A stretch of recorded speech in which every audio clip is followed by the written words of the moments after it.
যাত্রাপুর থানা এলাকার সব পুজো উদ্যোক্তাদের নিয়ে গুরুত্বপূর্ণ বৈঠক অনুষ্ঠিত হয় বৃহস্পতিবার।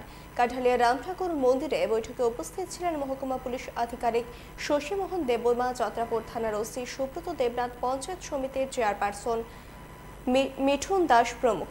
বৈঠকে শান্তিপূর্ণভাবে শারদোৎসব সম্পন্ন করা সহ প্রশাসনিক নানান বিষয় নিয়ে আলোচনা হয়।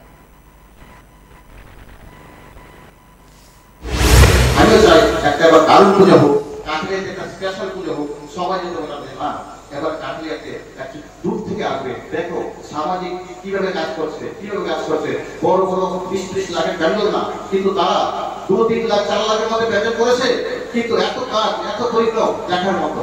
তাই এত সুন্দর মানুষকে মনে রাখে কাঠলিয়াতে যদি এইসব কাজের জন্য দূর দূর থেকে, সোনাপুরা থেকে, দূরে থেকে পুজো দেখতে আসে।